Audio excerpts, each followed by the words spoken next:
Vamos aqui mais uma vez conversar um pouco. Hoje a gente vai falar sobre autismo, que é um tema que muito tem se falado, porém ainda tem muito para se discutir, né? Principalmente por conta do preconceito e mais ainda pela falta de informação. Acho que sempre é muito importante a gente estar aqui e levantando essa questão, né? Então, para falar um pouquinho sobre isso, a gente chamou o neuropediatra, Dr. Lucas Alves.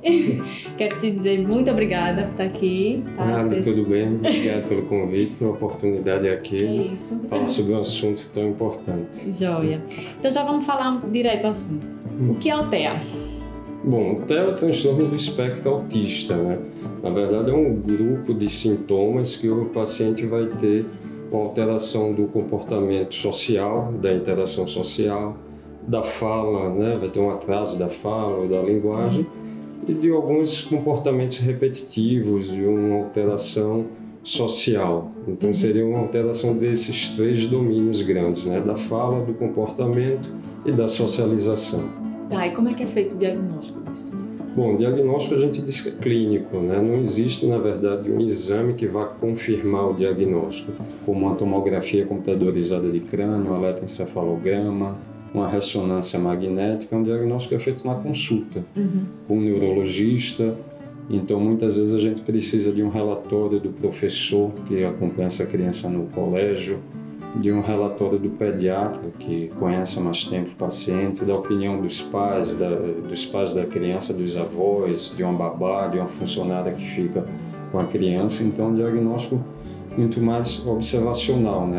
Ali durante a consulta, no seu exame neurológico, do comportamento da criança no consultório, na clínica que você está atendendo, muitas vezes através de alguns vídeos que os pais trazem do comportamento no colégio, em casa. Então, um diagnóstico é clínico. Quase uma pesquisa, né?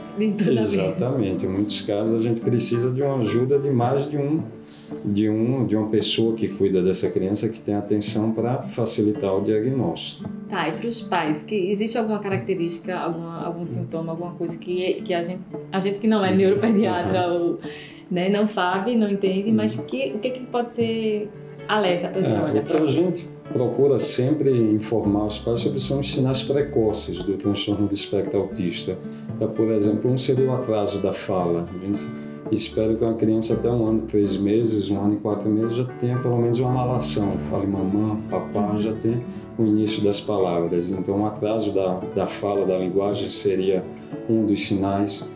O mais precoce ainda seria a questão do contato visual, aquela criança que com 4 meses que ainda mama, que não fixa o olhar na mãe, que não acompanha um chocalho, que não responde ao som, quando o pai chega em casa, ou quando tem algum barulho na cozinha, a criança não se vira em direção ao som, ao barulho. Então, eu diria que esses são os principais, essa questão da fala, da linguagem, da interação, do olhar, de fixar e de acompanhar objetos. Esses seriam os sinais mais precoces do TEA.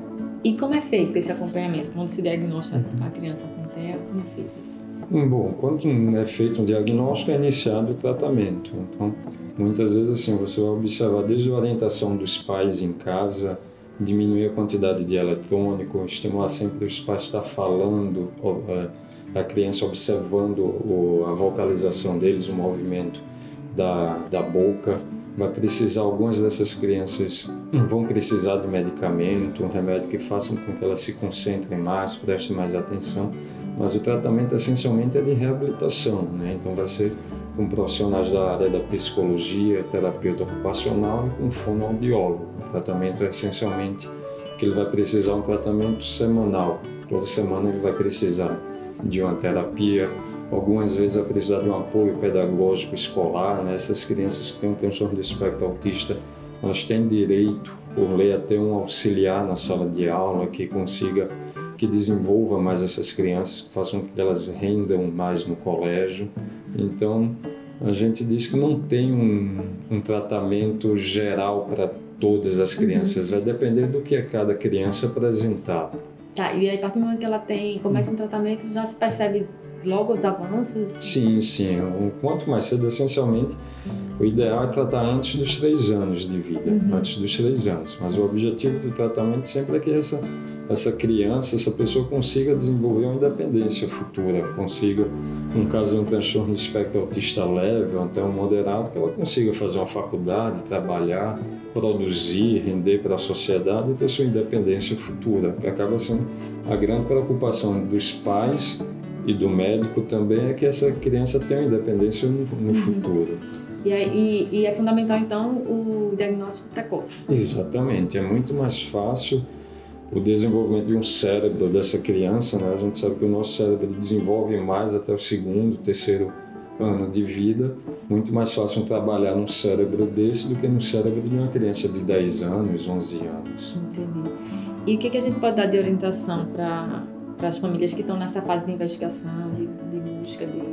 Não, que orientar que procure um profissional adequado, habilitado, que não tenha um receio, que não tenha um medo, que muitas das consultas os pais vão ter mais questão de dúvida, de receio, que o médico, o pediatra, o neurologista vai orientar sobre o que deve ser feito corretamente, que muitas vezes não tem um diagnóstico de, essencialmente, o transtorno do espectro autista, são mais algumas condutas em casa que não estão adequadas para a criança, né? Que corrigindo esses comportamentos inadequados, ela desenvolve bem. Por exemplo, um caso que a criança tem um atraso da fala, mas porque não escuta bem, tem um déficit auditivo, então você com a cirurgia, com o aparelho, você corrigiu isso. Questão de evitar também o uso excessivo de eletrônicos, tanto de mídia de tablet, celular, televisão, corrigindo isso.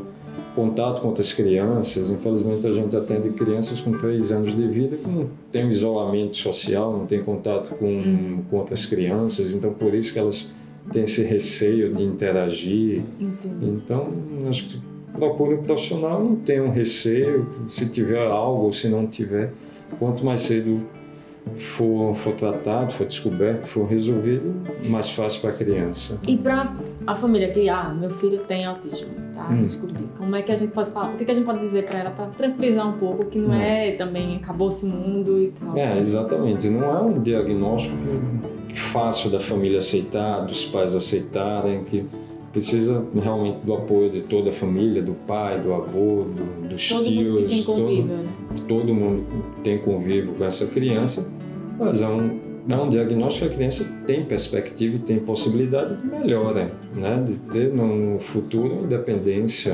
Então, o que a gente procura tranquilizar sempre os pais e mostrar que um lado que a criança tem evoluído, tem desenvolvido e que tem uma capacidade boa no futuro. Que bom que tem, que a gente, por desconhecer, realmente a gente tem aquela ideia, nossa, o autismo vai ser eternamente independente da família e a gente não vai estar aqui sempre, então realmente amedronta muito, né? Acho que deve ser bem difícil. Queria te agradecer. Foi um prazer.